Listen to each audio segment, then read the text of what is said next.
Азыркы учурда тиги Төкөмдөт кайсы айылдарда турушат? Дагы бир сурап коеюн. Төкөмдөт өзү азыр ушу бай Алабуканын Өрүктүү Жөбүлент деген 2 айылында толук турат. Анан Чаткалдын Жаңы Базар, Тастапян деген жеринде. Болжол менен канча түтүн болуп калар? Азыр болжол мененби? Болжол менен бир 50ден жок. Алабука Чаткалды кошкондо 200ден ашыкпыз. Ошондой болуп калса мүмкүн. 200ден да ашыкпыз. Мына, карабайсыңар. Ооба. Бул эң көп мен Нокен районунда кендеп жүргөм да кутчуларды. Алабукада көргөм. Ар бир айылда бар экен Алабукада. Биздики мүмкүн андан да көп санжырасын алып бүтө албай атабыз. Мен карап, мындай ар бир айылда бар экен. Төкөмдөт өт таратыла экенсиз, 3-чү эмесинде тараткан турбайсыз. Абдан жакшы.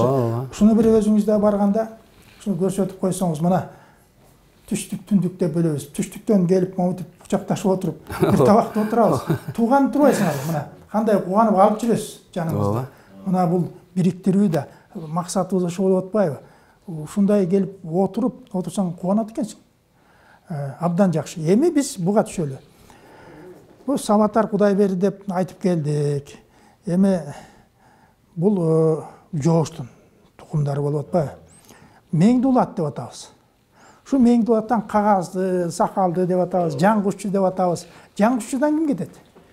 Жаңгушчудан Көз Чаман кетет да. Көз Чамандан Шаронот кетет. Анан Кагазды. Көз Чаман менен Кагазды бир тууган болот. Булар Жаңгушчудан. Анан кийин Баба деп коебуз, жана Кубат бийлерди ошондон таратып атабыз да. Бабабы же бабыбы? Бабы деп коет, баба деп коет, бабы деп коет да. Эми ошол Кубат бидин биз тегин таппай жүргөнбүз. Анан бул китепте аябай эле колдон келишинче тактаганга аракет кылдык. Бул Кубат биди мисалы Жаңгушчу деген айтылбай алган да. Айтылган эми жанагы Сабатарды айтпай эле торпокпуз деп жүрө берген да. Жана бизде деле Жантайды айтпай Каймазар деп айтып атпайбызбы? Анын сыңарында бул Жаңгушчу көп айтылбайт дагы, Кагазда айтылат, Көз Чаманда көп айтылбайт, Шаронот айтылат. Анан Кубат би. Эми ушул жалпы Жаңгушчудан тараганы тарыхта жазылып калган. Иванов деген орустун чоң окумуштуусу болгон. Из рода Кушчу деп жазат. Кушчу деген эмес. Из рода Кушчу Кубат би деп крупный военный начальник деп жазган да. Эми ошол Кубат бидин теги аны да жакшы билишпейт экен. Бул Нокенде туугандар Кубатбекпиз деп коет экен, болду. Кубат деп айтабыз биз, аякта Кубатбек дейт. Кубатбек дейт. Кубатбек хан деп айтат. Кубатбектен тарайбыз дейт. Эми Кубатбектин атасынын ар жагын же болбосо Кубатбектен бери таратып бер десек, ушу 1 жыл аябай такташып сорго бүттүк да. Калча деп айтат.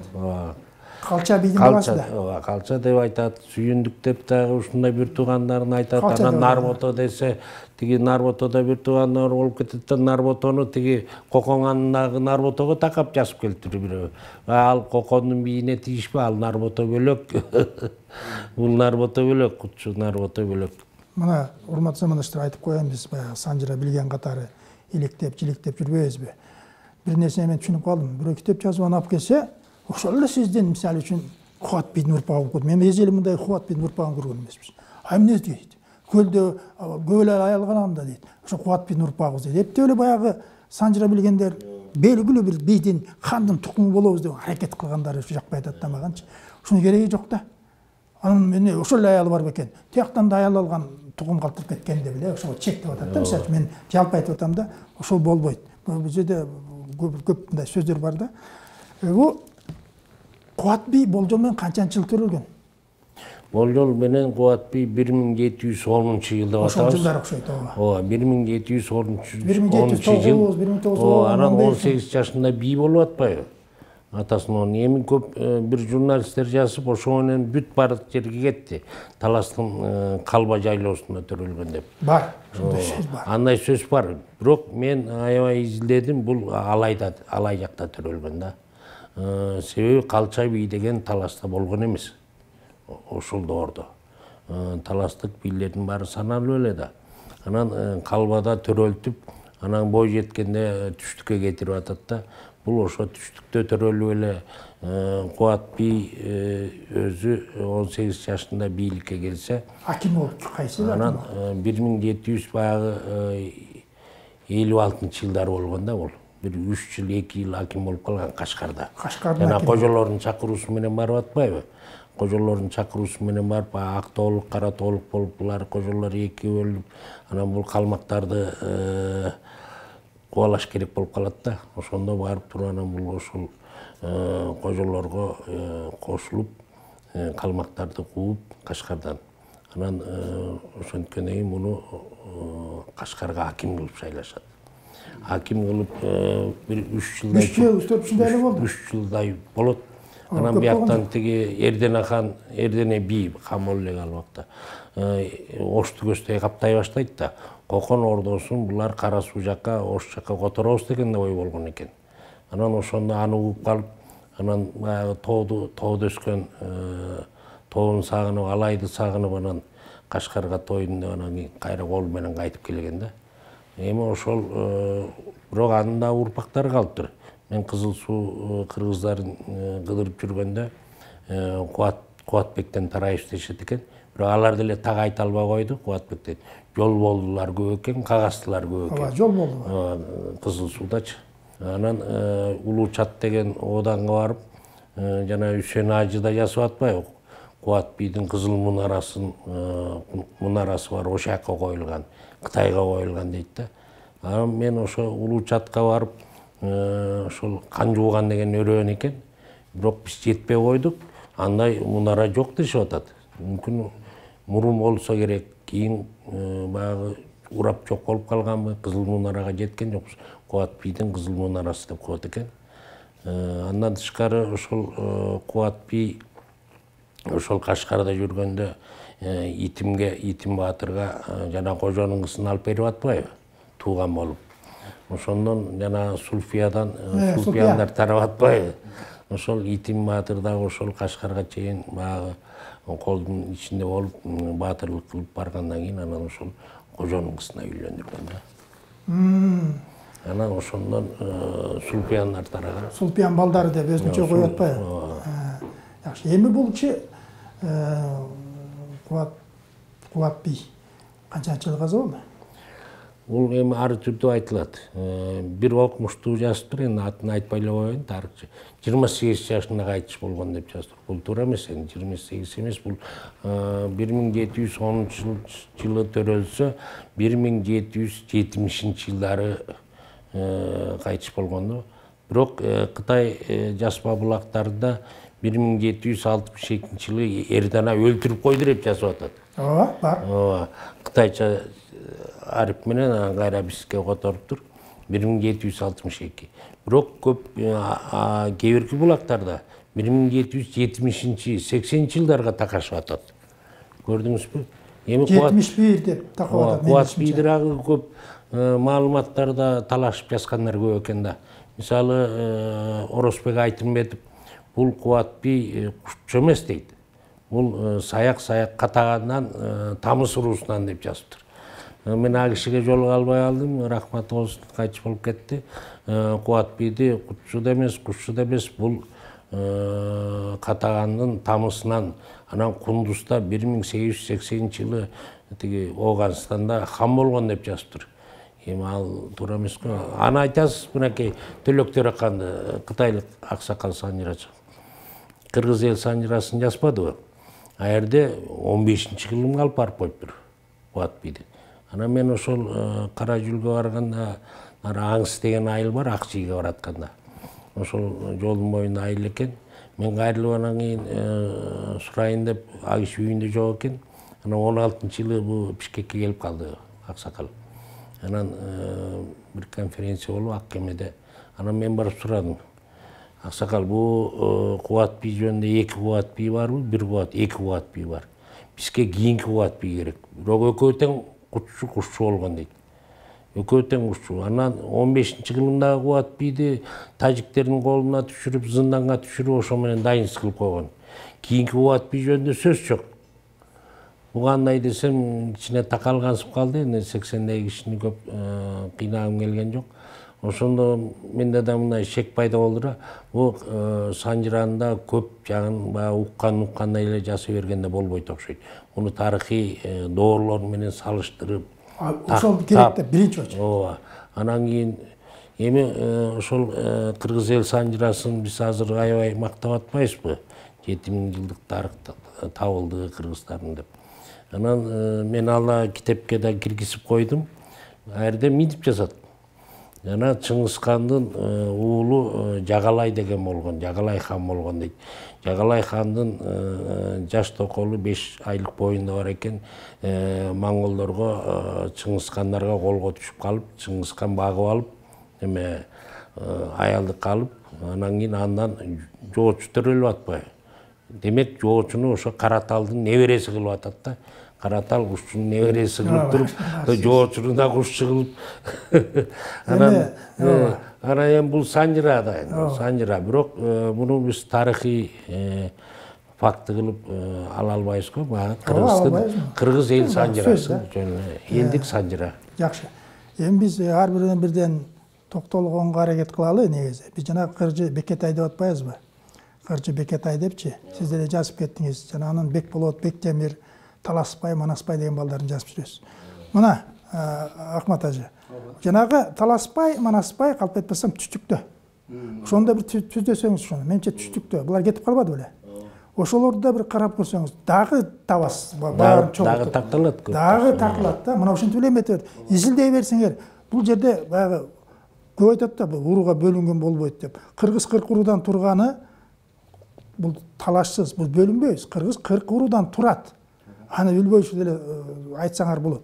Эмесе ошону тапканда бул тууганчылыкты бириктирүү максатында болуп атат. Мына өзүңүз келип ушерде конок болуп баягы автор менен чогуу жүрөсүз. Келип мына бир аз маек берип атасыз мында. Бул абдан жакшы. Ылайым эле мына жакында дагы ушинтип чогултам Үч областtanчы. Бул болсо балдар элдердин кубанып келип айтып аткандан кеде ойлосуң да, эми ушуну чыгарсамбы же тим эле койсомбу депчи. Максат ошол болуп атпайбы? Бириккениңер жакшы болуп атат да. Мына ушинтип отурсаңар эле кошулат экен да. Биз аны кошчуну бөлүп аткан жерибиз жок. Просто баягы бир туугандылыкты бириктирип атасыңар. Биз кайдан келдик эле? Качан келдик эле депчи. Ушул абдан жакшы болуп атат да. Мына кеде балдар күлүп атышпайбы? Биз отурат. Ой, бизди оштуктар дечи элек. Туугандарыбыз экен, айткандан уялып калдык депчи. Өзүңөрдүн тууганыңар деп тамашалап атпайбы? Эми Асакал, мындай кылалы. Биз жоошту токтотуп туралы. Мейли жооштон деле биз жана Жантай деп атпайбызбы? Андан Каймазар болду. Ушу Каймазардан Чүрпө, Майтык, Накай, Токтоболот, Токтогүчүк, эмне үчүн Түлөберди? Түлөберди эмес да, Токтоболот, Токтогүчүк да, аксак. Эки аты болгон экен. Түлөберди, Токтогүчүк, эки ат менен айтылат. Эки ат менен айтылат. Чүрпө, Накай. Чүрпө өзүнчө. Ооба, билип атам, бир тууганда. Чүрпөнүн да Чекир деп айтылат экен. Чекир деп айтылат. Ушу тактап койсоңуз, мына булардын баары ылак кабаттары кошо жазылдыр, Чекир. Каймазардын балдары болуп атат. Каймазардын балдары. Эми биз Кенжеге келели. Ушу Кенжеден ким чыгып атат? Кенжеден Итим бий чыгат да. Бирөө? Итим бий чыгат. Козубек Итим болот да. Козубектен Кангелди болот. Ооба, эмне үчүн Козубай деп атасыңар? Козубай деп ал бул окмуштуулар. Ошону айтып атпаймынбы? Козубек. Козубекти Козубай деп, жанагы өзүңүз айтып каласыз го. Кой кайтарган Козубектен кол баштаган Кангелди чыкты деп. Ооба. Туурабы? Козубай эмес, Козубек деп билеменчи. Мына Козубек Итим бир тууган, андан Кангелди чыгып атат.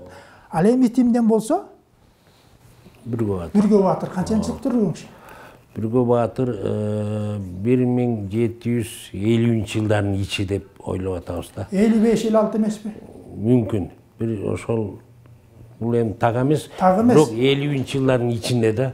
50 жылдардын ичиндеби? Ооба, 1821-жылы жанагы Солто Сарбаштын чатагы болбодубу, чабышы. Ошондо катышкандан кийин 1 жылдан кийин кокондуктар тарабынан өлтүрүлүп атпайбы?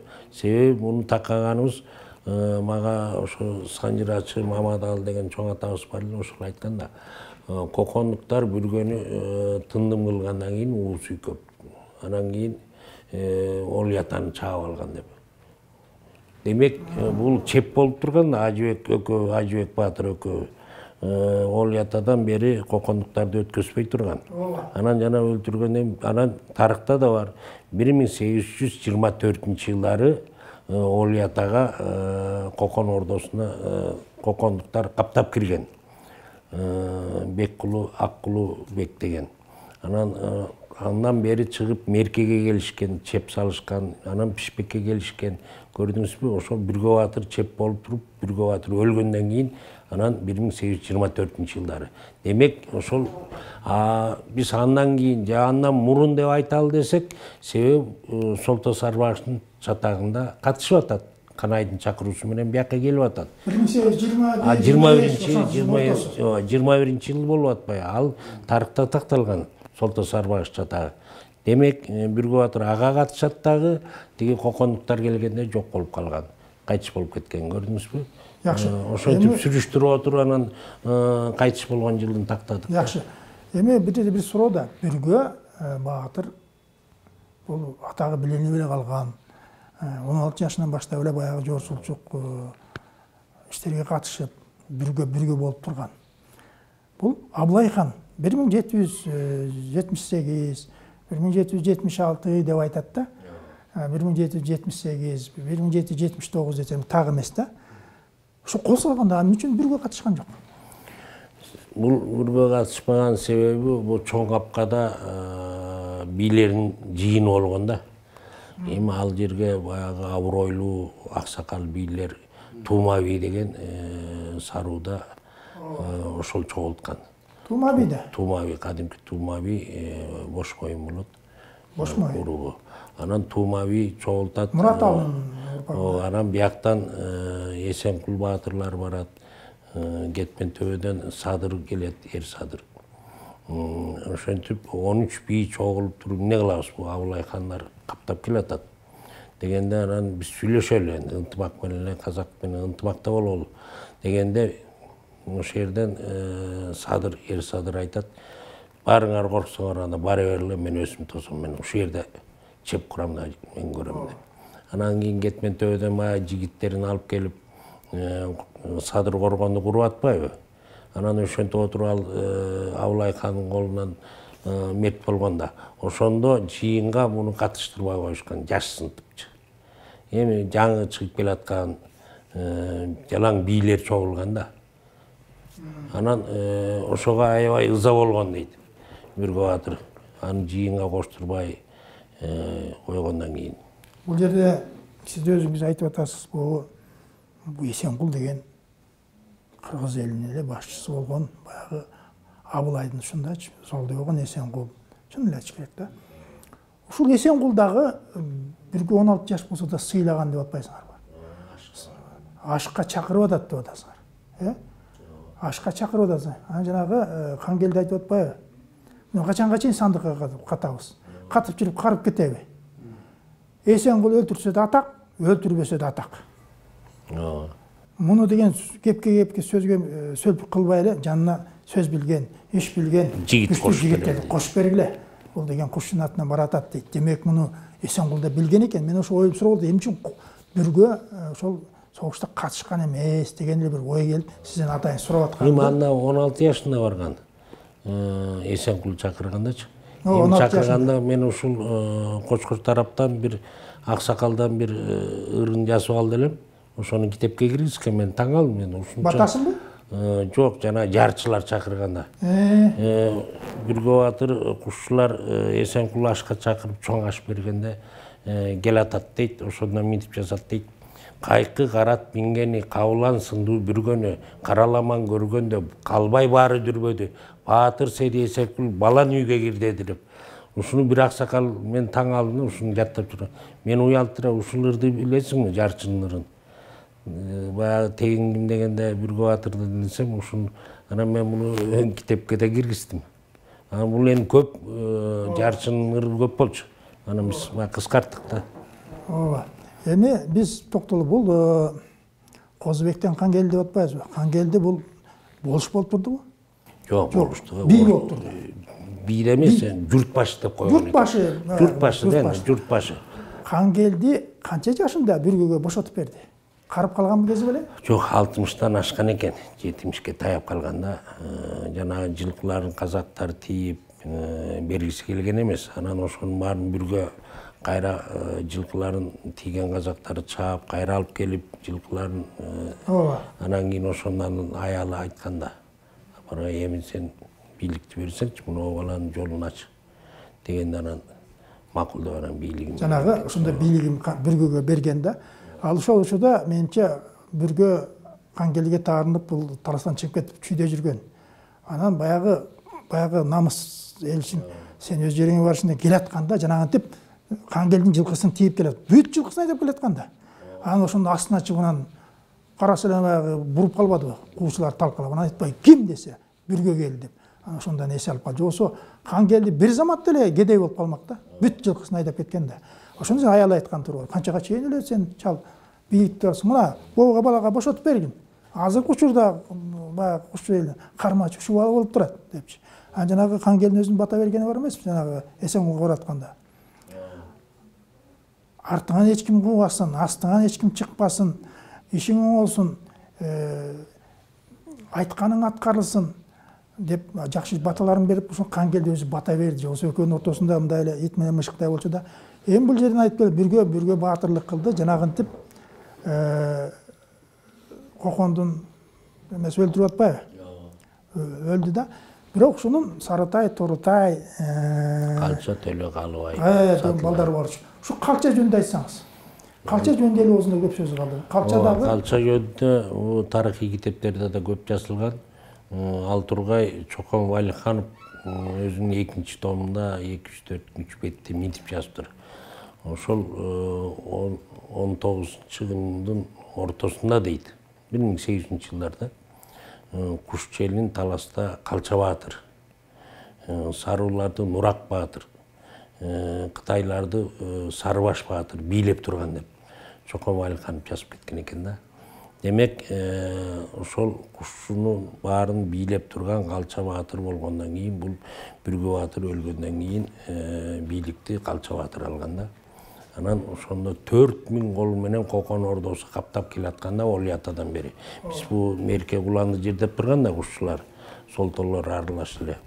Анан элди кырып албайын деп анан аябай жыйын кылышып анан койду, анан Таласта Каракол жайлоосуна ооп кетишкен да. Анан кийин келип кетип турушкан. Бирок ошондо Калча баатырды анан кийин баягы Кенесарынын Орусбайдын чапкынында колго түшүп калып атпайбы? Ал жөнүндө да көп жазуулар бар, санжыралар бар. Чабышып атып, Курчоодо калып колго түшүп Кенесарынын колунда. Анан Кенесарыдан туткундан качып кеткенге буну Сыпатай баатыр көп жардам берген да. Себеби Сыпатай бул баягы өзү те Иле тараптан келген эле Ботбай урусунан болот да. Мунун жери да жок болчу Сыпатайдын. Бул бияка канайларга келип баягы жыйен катары, анан солтодан кыз алып, анан кийин канайга айтат экен да. Мен жеримде жок, каякты жайлайм, каякты кыштайм дегенде, ой бу Мерке жакты, Тоо жакты эптей бер, жайлай бер. Эми кушчулар келсе дагы көрөрбүз, бүргөдөн кийин келбей калды деп. Анан ошо менен Мерке куланы жайлап калганда, эми бул өзү баягы көсөм акылман киши экен. Отурган турган жерин эле элди чакырып түлөө кылып эле, "Мына булак мага жагып калды. Ушуну менин атыман койгула" деп анан Сыпатайдын булагы, Сыпатайдын дөңү, Сыпатайдын тогону деп арыгы деп арык чаптырып, анан ошентип жерлерди алып койгон да. Анан ошо Сыпатай аталып калып, анан 1865-жылдары баягы Россияга кошула турган болгондо Олиятага анда генерал болуп элек болчу. Генерал болуп калган экен. Генерал Чернаев келет. Чокон Валиханов экөө келип, ушул Олиятанын тегерегинде казактарды Россиянын составына кошуш керек да. Анан Сыпатайды чакырат, Чокон айтат, "Сыпаке, бул Орусияга кошулбасак болбойт. Кокон бийлиги деле алсырап калды." Анан макул деп кошулуп, баягы бармактарын, мөөлөрүн басышып макул болушат. Эми жерди тактайлы дейт. Анан зымчылар жиберели. Эми зымчы азыркыча бизге айтканда топографтар, землестроительдер да. Зымчылар жиберели, чекти тактап коелу деген да. Анан жерди тактап коелу дегенде алар айтат, Сыпатай айтат, ой менин жерим жок, мен бул ижарада турам, бул меркеде. Анан чокор айтат, эбин таппайсыз, ошол жерде турасызбы? Турам, анда мен өзүм кабар берем деп анан баягы алашар жасай экен.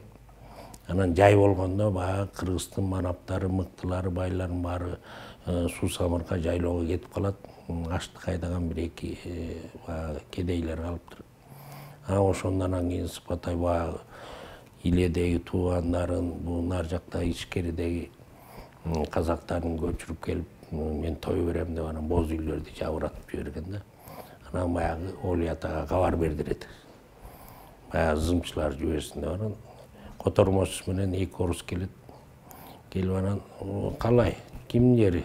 Барын үйрөтүп кой, биздики. Казаксың, казак. Жазык кол кой. Деп анан ошентип жастырып кете беришет. Анан кийин бул эми уламыш кеп, тарыхый фактыларды карап көрөбүз го. Азыркы Чалдыбардын чегине келгенде жанында жигиттер айткан кара балтага чейин чийдирип салбайлы деп. Анан уят кой деп туруп анан кийин кайра кайтып кеткен экен. Анан бул калып калмак. Эми ал убакта документ жок, договор жок, биздикиндей келишимдер жок да мамлекеттер. Ошондо тагайсаңыз кайсы жерге чейин алып койду ошондо? Ошондо тетиги Акыр төбө деген жер бар, Олий ата. Акыр төбөдөн өйдө жакта Куландан бери Кыргыздын жери болгон эми ачык эле сөз. Аякта Чоң Арык деген жер бар, Бүргөнүн тогону деген бар, Бүргөнүн Айдын көлү деген жер бар. Кыргызга тиешелүү көп эле аттар бар, жерде Сандык деген жайлоо бар. Анан ошол Куландан берки жер кетип калган да. Ооба. Бир чети Сыпатайдын Андаш деген бир тууганы бар эмес беле? Ошо өлгөндө ошол эле Кыргыздын жерине коюп койбодубу? Кыргыздар ошого да бир баягы эме кылып коюшту да, баягы кой эме ишти бузбай эле мынча болуп калды депчи, жерди алдырып жибергенбиз ошондой биз. Жок, эми ошону да чек кылып койгом деп ойлойм да, себеби Сыпатайдын меркеде турса жайы турабы? Андаш Баатырды коердо эмне үчүн кара балтага алып келип, Чалдыбарды Аспаранын суусунан бери жакка алып келип коет. Азыркы бүгүнкү күндө жолдун жээгинде Памфилов районунда жана темир жолго жетпей оң жакта күмбөз бар.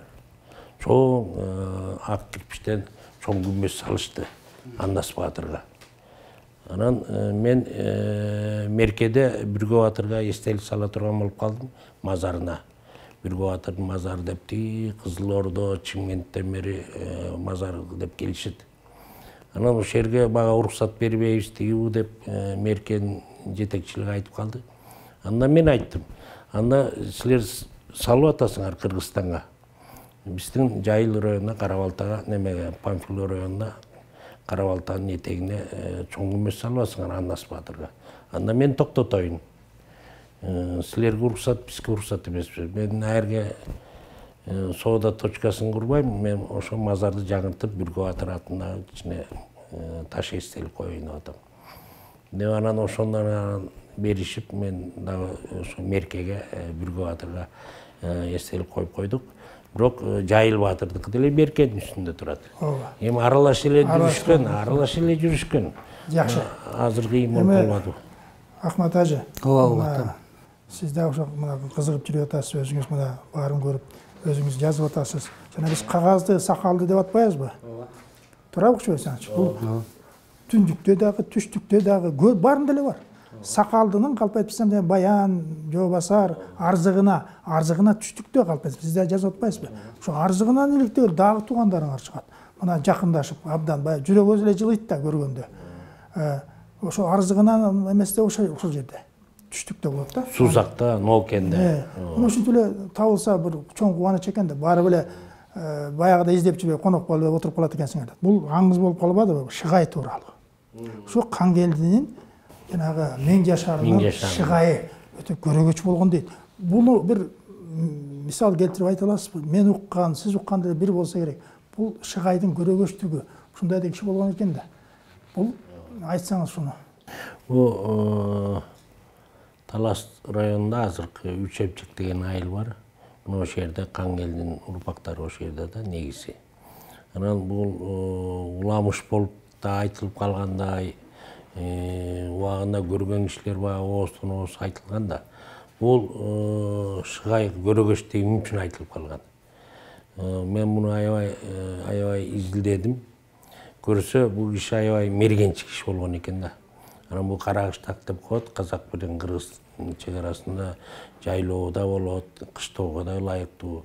Ошо аска соолуу жерлерде бул аң улап жүргөн экен мергенчи. Анан бир кулжаны атып алат, кулжа баягы жарадар болуп, таштан ташка, аскадан аска секирип карматпайт да. Бул артынан кубалап, анан кийин аңча бир аскадан баягы теке кулап түшөт. Анан баягы кулап отуруп ылдый жакка барып этекке түшкөндө анан бул артынан баягы жөө аскадан аска секирип анан баягы келсе мүйүсүнөн тийип баягы кийик мүйүсүнөн кан атып аткан экен. Анан баягы кара терге түшүп, оосу ургап, суусап келаткан мергенчи Шыгай жата калып эмне болсо ошосуну баягы мүйүстөгү канды канай ичет экен, аябай ичип, ошондо эле кулайт экен. Баягы тойо ичип алганбы, суусап келгенде эме эси болуп чыгалып, анан бир чай кайнабы, эт бышынбы убакыт жатып анан эсин алып, эсин жийип анан туруп мындай караса эле бөлөкчө көрүнөт аалам. Тиги чокудагы көрүнүштөр, анын ичиндеги баягы майда жандыктарга чейин тетиги бир 10 чакырым, 20 чакырым, 100 чакырым жерди эле көзүнө турнабайдай көрүнө баштайт экен да. Анан өзү таң калат, көрсө жанагы кийиктин каны таасир бергенби деп ушундай да айтылат да. Анан ошондон көрөгөч болуп кеткен да. Тиги кырда туруп, тиги кырда эмне болуп атканын көргөн экен да. Анан муну кийин Шабдан баатыр деп да айтышат. Жантай баатырды Жантай хан деп да айтышат. Буякка келип дагы мергенчилик кылып, алардын үйүн, жана сүлөөсүн, тиги суусар, илбистин терилерине толтуруп салчу экен да. Анан баягы тартуусун алып кетчү экен. Ошону Шыгай көрөгөч деп, бул Калча баатырдын убагында болгон да. Анан мен тиги Биргө баатыр романга жазбадымбы? Баягы кокондуктар Олий атаны басып алгандан кийин Калча баатыр тиги Шыгайды эчкилин башына алып барып кондурат. Сен бияктан жооду кайтарып турбун, баягы чек араны карап тур дегендей кылып. Ошол жерде эчкилин башында отуруп алып анан айткан имиш. Анан Калча келип калат, "Ой, кандай, тынчпы? Таластын этеги тынчпы?" десе, "Ой, тынч эле" дейт. Анан, "Ой, сени көрөгөч" дейт, "Бир чын эле көрөсүңбү?" Тетиги маңнайда сарымсак таткан айылын карачы деген экен. Анан баягы колун минтип карап туруп, "Ой, сарымсак таткандын өргөсүн көрдүм. Эшиктин алдында бир аял өрмөк согуп отурат. Өз үйүнө кирип кетсин, тигилер агачы көрөгөч десе эле. Боякчы десе, боякчы сакалын бояйсың деп. Анан жигитин жиберген экен атай, бар билип кетчи ушунун калпын чыгар ал деп. Анан барат, эми ал бир канча жерде тиги эчкилиден түшүп, Кара Буранын тиги чаткал жакка ашуустун түбүндө экен да, чоң Кара Бурада. Анан барса тиги өрмөкчү аял айтат экен, "Келдиңби? Жанагы Шыгайдын көзү далман өтүп кетти деп, ада кыйын экен да." Анан кийин тиги сарымсак таткан үйдө болсо чакыр деген да. Анан кийин Системейман чакырып атат, эчкилин башына Калча баатыр деп анан ошентип ушундай бир уламыштар бар да. Сиз бул Калча деп айттыңыз. Бул жерде бир эмеси бар да, мындай да. Жанагы айтып атпайбы? Сен түнкүсүн күндөй көргөн, күндүздө алысты жакын көргөн көрөгөч дейт. Андай болсо айтчы. О жана сөзүн жазгандай чаң барбы? Чаң бар. Жок келет ау, куралды адам келет ау десе баягы ол мынтип Олий ата жакты карап, баатыр бияк тынч экен. Бирок бөреки Кара Бура боюнда 5-6 атчан аттар байланып турат. Сыртта бир аял өрмөчүбү, сокмочу отурат деп атпайбы? Түйе айтады. Бояқшы деселе, сақалды бояйсың, қантып көріп отырсың аяқты. Ушундайды болобу, шылдыңдабы дегенде калча эметип коёду. Анан бир убакта бир топ убактан ошол тараптан келет киши. Келип айтат, калча баатыр барбы деп. Менмин дейт. Эмне болду десе, ой тиги өрмөкчү аял отурган эле айтты, Шыгайдын көзү далман өтүп кетти. Сарымсактатка тиякта калча отурат деп айтсам, бул аял көрүп айтып атабы, жөрүп айтып атабы? Кана билип келчи, калча барбы экен? Ким жиберет да, эди калча болсо чакырмаган, кеңешебиз дейт. Жана ошо экинчи вариант келгенде. Экинчи вариант. Экинчи вариант келип атпайбы? Китепке биринчисин айтып жаздым да. Ошондой айтып, кемпирден түшүнбөдүк кетти. Көрсө көрөт экен да. Шыгайдын көз далман өтүп кетти. Сарымсактатка тиякта калча отурат деп атпайбы? Калчаны бар болсо, чын эле ушу туура айтсаң да калчаны чакырып кел. Жыйын кылабыз деген сөзү бар да. Бул Шыгайды дагы өз чындыгында эле. Бул уламыштар бекер айтылбаса керек. Мисалы, ошол Саватардан жана Тукал Баатырды. Ушул Сыгат Алабидин суусунан ач кыйкырыкты салганда токмокко кенени угулчу экен дейт. Тукал Баатыр ооба. Чынбы, жалганбы? Тукал, анан Букал деп коет. Букал да барбы? Тукал эки бир тууган болгон. Эки бир тууган. Жакшы. Анан ошол Тукал Баатырдын айкырыгынан аттар заара кылып жүрчү экен да. Ооба. Бир баратып бир нерсени мен унутуп кетиптирмин. Биз жана Кубат бий жөнүндө айтпадыкпы? Кубат бий кийин каза болгондо бала бакыранын баары кайра көчүп келбедиби? Ошол окуяны айтып берсеңиз, бул көчкөндө жана биз тешик чапты деп атабыз. Биздеги жанагы тоңдогу кушчулар кайдан барган? Шуна бир аңыз бар. Сажыраларда мынтип айтылат. Ошо Алдаяр бектер жарагынтип Анжиянга качып, Анжияндан талас коодур деген сөз бар. Анан ошондо Чоро менен Токтогүчүк ошо тешик чаптыны ашып тоңго келген деп. Тоңдук кушчулар ошолор деп. Демек бул Кара Жүл жактан келген да. Себеби Алдаяр бектин Алдаярдын бели деп коет экен. Мен бардым ошо Кара Жүлдөн Улуу Чатка баратканда. Ошо чек ара тарапта экен. Алдаяр баатырдын атынан коюлган экен. Ошол Алдаярдан тарайбыз деген урпактарына жолуктук. Ооба. Чоко Токтогүчүк бул Абайылда Бериктин бир туугандары. Абайылда Бериктин. Абайылда Бериктин. Анан жанагы буудай эгип, буудай эгип, бөлүш албай чөтө эме болуп, булар тарынышып кеткен. Салыктан чыкканда. Салык төлөй алышпай, анан жанагы аттардын башын кезип, ушундай бир уламыштар калбаттарды. Тукурганда анан жанагы жер болбой калды, Абайылда Берик таласка көчүп атпайбы? Токтогүчүк менен Чоко уялгандан тешик ташташып эми бул бир аңыз да. Мен ушу тешик чапты деп таппагайдым. Ушу тешик чаптыды Кытайдан келген туугандардан сурап көрөбүз го. Ушул нарын тараптабы же бул Ооба. Мен ойлойм ошол тараптан болуш керек. Бедел тараптабы тешик чапты дегенде мен да учурата албай койдум. Бирок тоңдук кутчулардын ичинде кара кутчу, кызыл кутчу, боз кутчу деп коет экен. Анан шалкелер бар экен бир аз. Эми кара кутчу деген ушу бул Саватар Кагастан кийин кара кутчу дегенде көп экен аябай. Себеби мисалы Анжиянда, Наманганда Желкон деген айыл бар да. Ошо шаардын түбүндө Желкондо бүт эле кара кутчулар экен. Алабукка толтура кара кутчу, Таласта, Бакайырда, Акчарда, Өйдөякта, Үчемчек деген айылда кара кутчулар бар. Бул кара кутчуларда аябай тараган экен да. Мен ойлойм, сиз айткандай бул лакап аттар болуш керек. Кара кушчу, таз кушчу, аман кушчу, күнгөй кушчу, күнчөй кушчу, көк кушчу депчи. Нагдай кушчу, нагдай кушчу депчи. Ушундай да. Ушун бир дагы бир аракет кылсаңыз иликтепчи, элге жакыныраак болсун. Мына ошо 3-чү китеп чыккандан кийин мен айылга бул кишиге барып алып туруп, анан кийин барып ар бир өзүнүн туугандарын тапкандан кийин биздин бир аксакалыбыз айтып кетти, мен мындан кийин сен ушу китепти алып туруп, мен Кыргызстанды кайсыл жерин кыдырсам, мен өзүм тууганымды таап алат экен. Мен мурун түндүк, түштүк деп жүрсөк, биз андай эмес экенбиз. Биздин туугандарыбыз Нарында да бар экен, Көлдө да бар экен, Алайда да бар экен. Кайсыл жерин Кыргызстан. Биз мурункудай түндүк, түштүк деген сөз жок экен. Biz tüyüz bir kırgız ekenbiz. Men bundan keyin uşu kitapты alam dep betini alıp batazın berbedi. Rahmat sen uşu kitapты alып gel. Biz ушул kitapты чыгарган кишиге рахмат айтып койгон деген. Мен ушулда телевидениеде дагы отуруп ушул жерде bir улуу сөздү айтып койгум келип атат. Ушул киши дагы ушу 15 жылдан бери өзүнүн жаштык өмүрүн, жаштык мээнетин, күчүн кетирип, акыркы 1 жылдын ичинде ушул киши менен бирге жүрүп, ушу Кыргызстан, ушу Санжыраны чыгарганга дагы ушу көмөктөшүп калып, бул киши кыргыздар үчүн, кыргыздардын башы бириктирүү үчүн төө көтөрүлгүс, нар көтөрүлгүс абдан чоң кызмат кылды.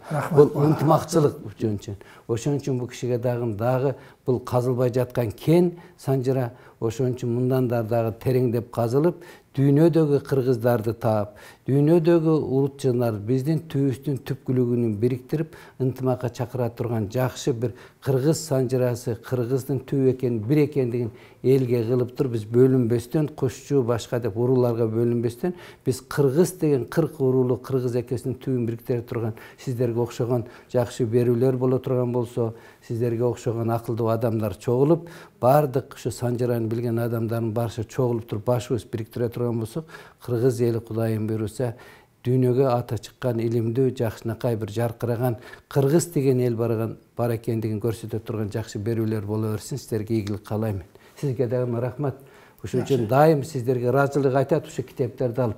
Ушу жети атаңды билбесең сен маңкурт дейт. Азыр ушул заманыбызда жети атасын билбей, өзүнүн атасы тегин билбей жүргөндөргө бул китеп абдан чоң ачкыч, өзүнчө чоң эшик болуп калды. Сиздерге абдан чоң рахмат сизге. Демөөрчү болгондор, кол кабыш кылгандардын баарына рахмат. Туугандар, мына ушул киши дагы ушул абдан чоң мына мээнетти кылгандан кийин бул киши дагы мына аралашып жүрүп туруп, анан көп айтып атпай, бирөө айтат мен кушчумун дейт, бирөө айтат кутчумун деп. Жок, кутчу дагы ушу экөө тең эле бир уруу, бир кыргыз экендигин түбүн билбей жүргөндөр. Ошолдондор бөрүнгөндү бөрү жетпейт. Ошон үчүн ойлонуп туруп мен дагы бир өзүмдүн илкомум келип калгандай бир ыр жазып койдум эле туугандар. Ошо кыргыздарды башын бириктире турган ошо ырымы окупга уруксат берсеңиздер. Бири айтат кушчу деп, бири айтат кутчу деп. Бириктирип айтканда кут конгон кушчу уруу дейт. Куш кондурсаң колуңа, кубаныч толот койнуңа. Кубанып шаңдуу жүргөндө, кут конгон сөйт боюңа. Куштун пири будайык, кут конгон элге ылайык. 40 уруу кыргыз бир болуп, Кыргызстан өлкө курайык. Бөлүнбө кыргыз бөлүнбө, ала тоо кыргыз төрүндө. Оң сол канат ичкилик болсун арас, болбосун арас көңүлдө. Кыргызда болот 40 уруу, 40 уруунун 40 түрү. Кый чалышта уран чакырат, кыргыз үчүн бир турум. Кыркырда өскөн кыргыз эл, кылымдап жашап өсө бер. Кыргыздын улуу кызына келип кут консун. Рахмат. Айтканыңыз келсин. Эми убактыбыздар, урматтуу коноктор, баягы ушул китептин баарын биз айта албайбыз. Кушчу элинин, кушчу уруусунун адамдары аталыгын айтпай калсак таарынч болбосун. Буюрса дагы бир берүү уюштурабыз. Акырында бөлүп көрсөтө берем, Кудай буйрса. Чыдап тургула. Мунун арасында тактоо бар. Эгерде алам десеңиздер, китеп Ушубек Качыбековден өз менен дареги бар. Ошону сүйлөшүп алсаңыздар болот. Мына эки эмес, эми үчүнчүсү тагыраак болду да. Туурабы? Такталган болду. Мына үчүнчү баскычы бар. Кудай буйрса аласыздар. Сиздерге рахмат. Ушубек Качыбеков, мен аракет кылам. Ошо баягы улам эле чыгара бербейин деп кишилердичи, баягы биякта орду сатып алган жок эч ким. Билгениңер үчүн, шуну бир тактап келгениңер үчүн чакырып атам. Мен дайыма Санжыра баягы айткан кишилер айтам, кана китебиңер. Иликтеп, жиликтеп келген көрсөтсөң, бул жерден жазган, кимден алдың, данныйын жазып көрсөтсөң чыгарайын. Анан жөнүнө келип эле айта берген мага керек. Ошон үчүн көп келет кишилер. Бирок кайрылып узатып атам да ачыгын айтайын. Мага мына момундай эмгек керек. Келеби, мен айтам, кел, менде китеби турат, ачып кара депчи. Анан кошчу алчу болсо кошулат, алынат. Ошо Исаныч убакыт бөлүп келдиңиз. Ушу китепте мына айтып атпайсыз, 1 жыл бою, 15 жыл жүрүп, 1 жыл баягы отуруп жаздым деп атасыз. Сиз да катышкан экенсиз. Абдан жакшы. Акмат ажы, силерге да рахмат. Атайын келип ушул ыраазычылыгыңарды билдирип, ушундан бир ооз айтып коеюн. Бул калп эмес, чындык деген айтып келип атасыңар. Ишиңерде ийгилик болсун. Ылайым эле дайыма ушу иликтеп, таза ордуна коюп койсоңор, түшүнгөн адам тууган издеп табат, жакындайт, биригет. Биз Санжарада элди бириктирип атабыз. Эл кубанып атат. Бул да болсо бир саясатта мындайча айтканда, эл мына баягы өзүнүн каада салтын, маданиятын, тилин, дилин баарын билсе ошол кыргыз деп аталат. Мына биздин кыргыздын бир бөлүгү ошол Санжара. Мына ушул бириктирет биздичи. Мен ойлойм, муну жаман көрбөш керек, туура көрүш керек. Ошон үчүн сизде дагы эле көп суроо болот. Иликтей берсеңиз жакшы болот эле. Сизге да рахмат. Дагы эле ошентип улам табышып, байланышып турсаңар жакшы болот. Рахмат силерге. Бардык жакшылыктар силерге. Ишиңерде ийгилик болсун. Урматтуу замандаштар, ушуну биз Санжара программасын аяктайбыз. Саламатта болуңуздар.